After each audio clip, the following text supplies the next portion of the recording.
अस्सलाम वालेकुम viewers, welcome back.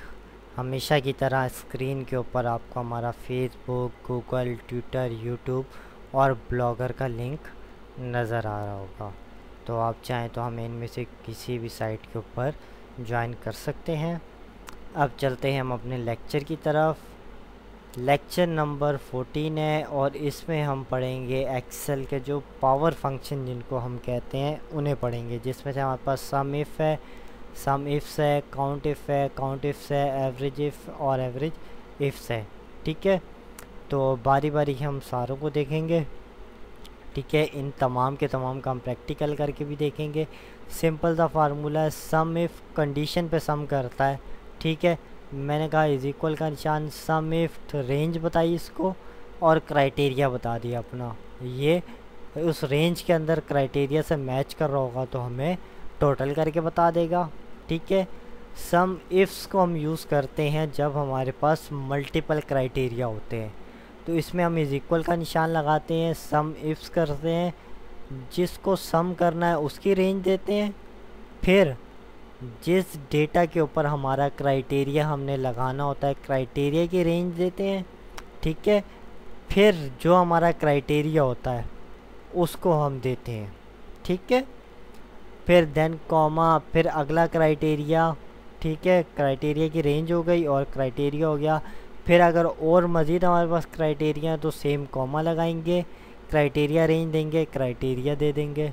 ठीक है, इस तरीके से हम मल्टीपल क्राइटेरियाज़ को अप्लाई कर सकते हैं। सेम इसी तरीके से हमारे पास काउंट इफ़ है।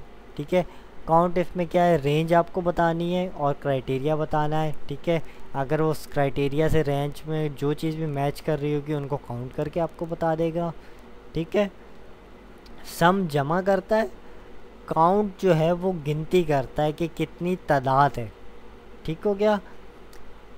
काउंट इफ्स मल्टीपल क्राइटेरिया के लिए यूज़ करते हैं। इसमें हम बताते हैं क्राइटेरिया रेंज, क्राइटेरिया, फिर criteria range, criteria, multiple criteria. आप इस तरीके से इसको बता सकते हैं।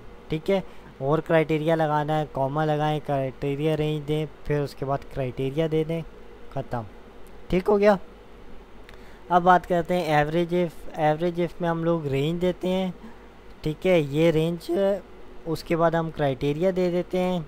सही है, जो भी उस रेंज के अंदर हमारा क्राइटेरिया होता है वो, फिर हम एवरेज रेंज बता देते हैं कि जिस कॉलम का कह लें हमें एवरेज चाहिए होती है वो वाली रेंज हम इसको बताते हैं। सेम हमारे पास एवरेज इफ़ है, इसमें सबसे पहले हम क्या करते हैं, जिसको एवरेज निकालनी हो जिस रेंज की वो रेंज बताते हैं। फिर जो हमारी क्राइटेरिया जिसके ऊपर अप्लाई करना होता है वो रेंज बताते हैं। फिर हम इसे अपना क्राइटेरिया बता देते हैं। ठीक है, कॉमा लगाते हैं, मज़ीद क्राइटेरिया देना है तो मज़ीद क्राइटेरिया रेंज, कॉमा, क्राइटेरिया। फिर अगर आपके पास और है तो फिर कॉमा लगाएं, फिर क्राइटेरिया रेंज दें, फिर कॉमा लगा के क्राइटेरिया दे दें। इसी तरीके से आप आगे चलते जाएं। ठीक हो गया। अब हम चलते हैं अपने लेक्चर की तरफ ताकि आपको ये चीज़ ज़्यादा आसानी के साथ समझ आ जाए। ठीक है, इसको यहाँ से डिस्कार्ड करके बंद कर देता हूँ मैं, ये हमारे पास। ठीक है, तो ये सारा डेटा मैं यहाँ से डिलीट कर देता हूँ। ये तमाम का तमाम हम अभी अप्लाई करके देखेंगे। ठीक हो गया। तो सबसे पहले हम करते हैं काउंट इफ़। मैं देखना चाह रहा हूँ कि मेरे इस डेटा के अंदर या मेरी कंपनी के अंदर कितने लोग हैं जो आवरली काम कर रहे हैं। ठीक है, और कितने लोग हैं जो फुल टाइम काम कर रहे हैं, कितने लोग हैं जो पार्ट टाइम काम कर रहे हैं, और कितने हैं जो परमानेंट बेसिस पे, और कितने हमारे पास कॉन्ट्रैक्ट बेस के ऊपर है। तो सिंपल सा फार्मूला है, मैंने कहा इज इक्वल और मैंने यहाँ से कहा काउंट इफ़, ब्रैकेट को स्टार्ट किया। ठीक है, तो ये देखिए मैंने इसको रेंज बता दी, कॉमा। ठीक है, अब मुझे डायरेक्ट यहाँ पे आवरली नहीं लिखना। ठीक हो गया, मुझे इन्वर्टेड कॉमास के अंदर लिखना है क्योंकि ये अल्फ़ाबेटिक है। ठीक है, ABC है, अल्फ़ाबेटिक है, तो इसलिए मैं इसको क्या करूँगा, इन्वर्टेड कॉमास के अंदर लिखूँगा। अगर ये न्यूमेरिक वैल्यू होती तो मैं इन्वर्टेड कॉमास को यूज़ नहीं करता। तो मैंने यहाँ से कहा आवरली, इन्वर्टेड कॉमास को क्लोज़ किया, ब्रैकेट को क्लोज़ किया और बंद कर दिया तो इसने देखिए मुझे फ़ौरन बता दिया कि मेरे पास क्या है कि आवरली 8 लोग काम कर रहे हैं। अब ये देखिए मैं हर एक पे ये तो नहीं लिखूँगा जाके, ये फार्मूले में नीचे वाले पे जाके मैं ये थोड़ी लिखूँगा कि पार्ट टाइम या फुल टाइम या परमानेंट। तो उसको करने का आसान तरीका मैं आपको बता देता हूँ क्या है। ये देखिए मैंने इसको यहाँ से डिलीट किया, मैंने इस सेल के अंदर पहले से लिख दिया आवरली और इस सेल का एड्रेस बता दिया मैंने I3, इंटर कर दिया। तो अब ये देखिए इसने I3 के अंदर देखा आवरली लिखा है तो इसने यहाँ से कर दिया। सेम प्रोसीजर है, ठीक है। अब यहाँ से मैं इसको डबल क्लिक करता हूँ तो इसने मुझे यहाँ पे बता दिया फुल टाइम मेरे पास 18 लोग काम कर रहे हैं, पार्ट टाइम 13 लोग हैं, परमानेंट जो है वो 5 हैं और कॉन्ट्रैक्ट के ऊपर जो है वो मेरे पास 6 हैं। ठीक हो गया, यहाँ तक समझ आ चुकी होगी, ठीक है।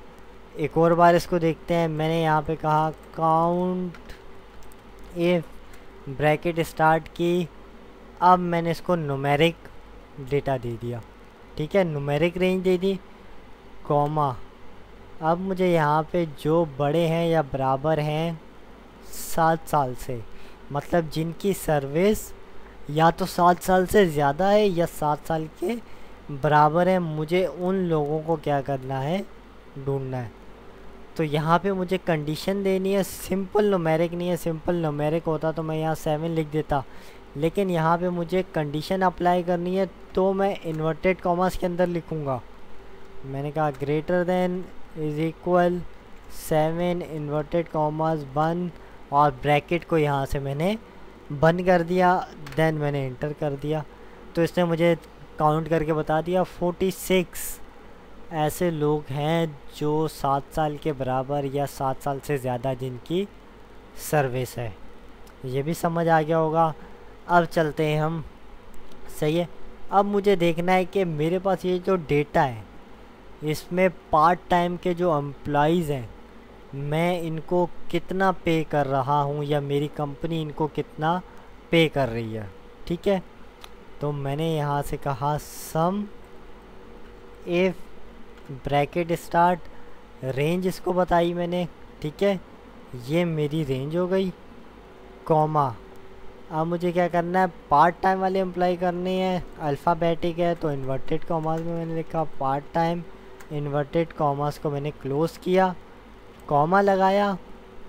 अब किस रेंज को सम करना है, मैंने वो रेंज बता दी, इस रेंज को सम कर दो अगर डी वाले में ये पार्ट टाइम के बराबर है, ठीक है। और मैंने यहाँ से ब्रैकेट को क्लोज़ किया, इंटर दबाया, तो इसने मुझे बता दिया कि 1,31,000 रुपये हम पार्ट टाइम वाले एम्प्लॉइज़ को पे कर रहे हैं। अच्छा, अब मुझे मालूम करना है कि एक बंदे को मैं कितना पे कर रहा हूँ जो पार्ट टाइम वाला है, ठीक है। उसके लिए हम एवरेज को यूज़ करते हैं। मैंने कहा इज इक्वल का निशान average, average if, bracket start की, इसको रेंज बताई, कॉमा और कंडीशन अपना बता दी मैंने इसको, सॉरी कॉमा नहीं लगाया था मैंने, कॉमा इन्वर्टेड कॉमास के अंदर फिर मैंने लिखा क्राइटेरिया, क्राइटेरिया मेरे क्या पार्ट टाइम, इसको बंद किया, कॉमा। अब मुझे इसको बताना है किस रेंज की एवरेज निकालनी है, इस रेंज की एवरेज निकालनी है अगर इसका डी रो वाले में पार्ट टाइम मौजूद हो तब। और मैंने इंटर किया तो इसने मुझे बता दिया तकरीबन 10,000 के आसपास हम पर एम्प्लॉय को पे कर रहे हैं जो हमारे पास पार्ट टाइम काम कर रहे हैं। और टोटल हम कितना पे कर रहे हैं पार्ट टाइम वालों को, 1,31,000 रुपये। तो ये सिंगल क्राइटेरिया मेरे ख़्याल में कोई मुश्किल नहीं था, सही है, इजीली आप लोगों को समझ आ चुका होगा, सही है। अब हम बात करते हैं मल्टीपल क्राइटेरिया की, ठीक है। मल्टीपल क्राइटेरिया भी कोई इतना मुश्किल नहीं है, ठीक है, मैं आपको अभी बता देता हूँ, उम्मीद है कि आप लोगों को समझ आ जाएगी। तो काउंट इफ पे, सही है। अब यहाँ पे मैं मल्टीपल क्राइटेरिया को यूज़ करता हूँ। मैंने कहा इज इक्वल का निशान, अब मैं सम इफ़ यूज़ नहीं करूँगा बल्कि सम इफ़्स को यूज़ करूँगा।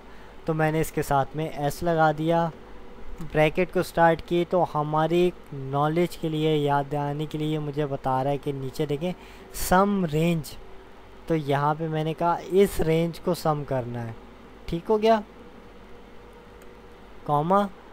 अब ये मुझे कह रहा है क्राइटेरिया रेंज, मैंने कहा ये मेरी क्राइटेरिया की रेंज है, फिर कॉमा, मैंने इन्वर्टेड कॉमास में अपना क्राइटेरिया बता दिया, आवरली, ये मेरा एक क्राइटेरिया हो गया कि इस रेंज को सम करो अगर उसके इस कॉलम में आवरली, मतलब इस रो के इस तरफ आवरली लिखा हुआ है तब, ठीक हो गया।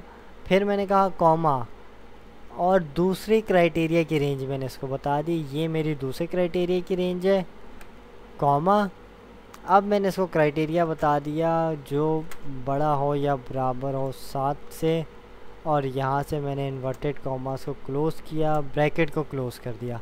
अब ये क्या करेगा, सबसे पहले एफ वाले कॉलम को क्या करेगा, सम करेगा। सम करने से पहले ये देखेगा डी के अंदर आवरली इसके सामने मौजूद है, जिसके सामने मौजूद है उसी को सम करेगा, और फिर ये देखेगा ई वाले में भी अगर वो बड़ा होगा या बराबर होगा 7 के, तब ये इसको क्या करेगा, सम करेगा। तो मैं इसको यहाँ से इंटर करता हूँ, तो ये देखें इसने क्या कर दिया, मुझे सम करके बता दिया, सही है। इसने सिर्फ उसी डेटा को सम किया है जो मेरी कंडीशन के मुताबिक पूरा उतरा है, मतलब कि उसके इस कॉलम में आवरली था और यहाँ पे 7 या 7 साल से बड़ा था, तभी उसको इसने यहाँ पे क्या किया, मुझे सम करके दिखा दिया। अब बात करते हैं काउंट इफ्स की। मैंने कहा इज इक्वल का निशान, और यहाँ से मैंने कहा काउंट इफ्स, ब्रैकेट को स्टार्ट किया।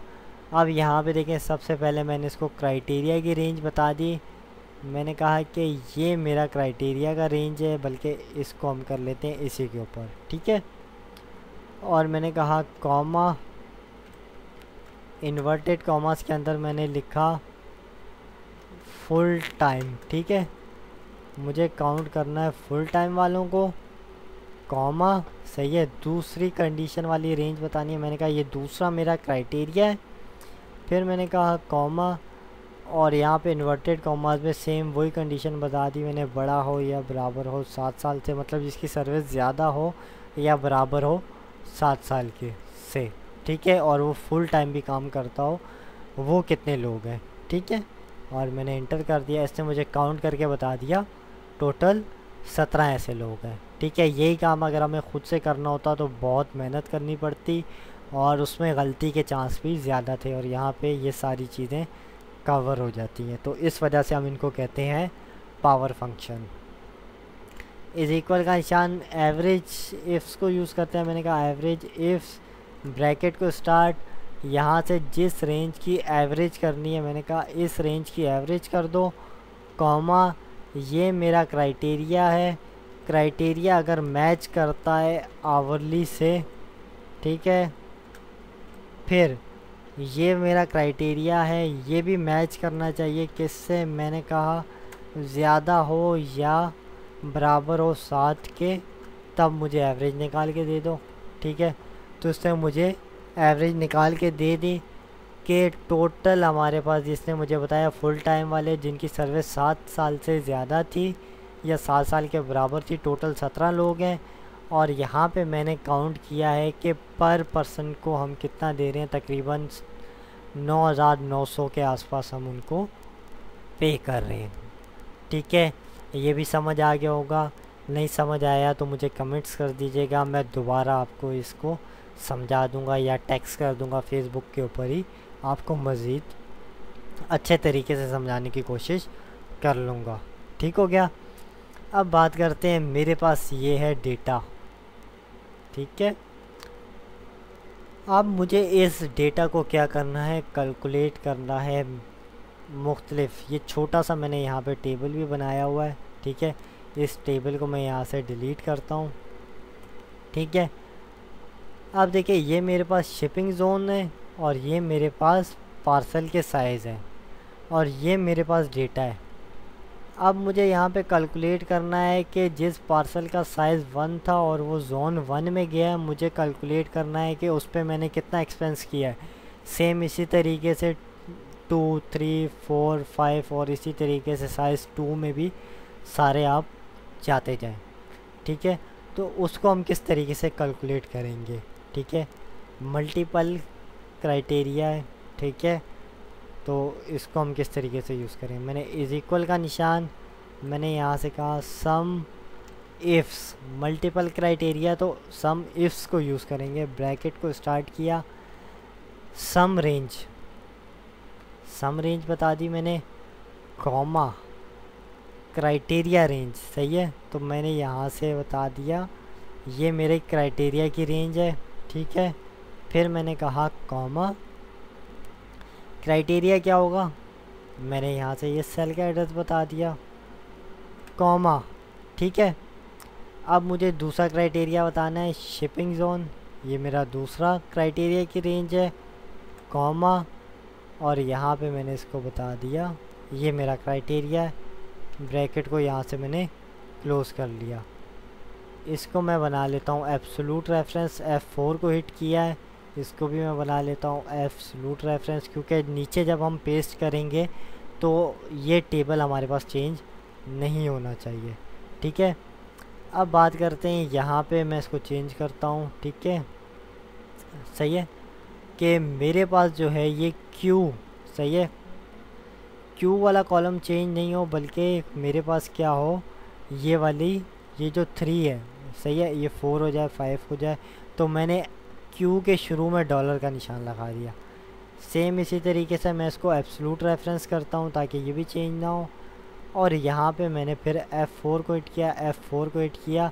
तो अब देखें यहाँ पे R है, जब ये नेक्स्ट पे जाएगा तो मुझे चेंज चाहिए, इसलिए मैंने R के शुरू में डॉलर नहीं लिखा बल्कि 2 के शुरू में डॉलर लिखा है, ताकि जब ये यहाँ पे जाए तो S हो जाए, लेकिन यहाँ पे ये 2 ही रहे। ठीक हो गया। अब मैं इसको यहाँ से इंटर कर दिया, कंट्रोल के साथ इंटर दबा रहा हूँ ताकि उसी में सेल में रहूँ। अब मैं इसी को ड्रैग करके यहाँ पे लेके आता हूँ और यहाँ से फिर इसको मैं डबल क्लिक करता हूँ, तो ये देखें मेरे पास सारा डेटा एक्यूरेट आ रहा है।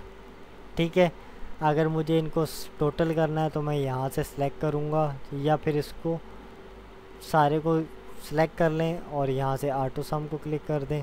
ठीक है, तो ये देखें ये आपको यहाँ पे सम बता रहा है। इसी तरीके से अगर मैं इसको यहाँ पे सिलेक्ट करता हूँ सम इफ़, तो यहाँ पे ये देखें सम इफ़ कह रहा हूँ, टोटल सम, तो इसने मुझे इस तरीके से भी सम करके बता दिया। इनको यहाँ से थोड़ा सा हाईलाइट कर दें, तो ये देखें ये आपके पास एक परफेक्ट जिसको कहते हैं कि टेबल आ गया, जिसमें आपके पास हर चीज़ सेपरेट है।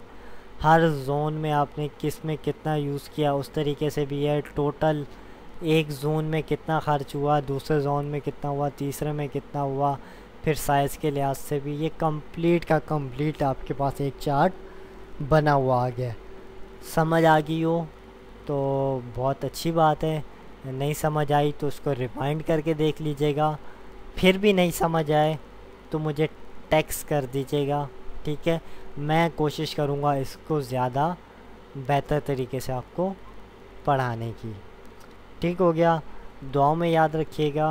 नेक्स्ट लेक्चर में मुलाकात होगी। अल्लाह हाफिज़।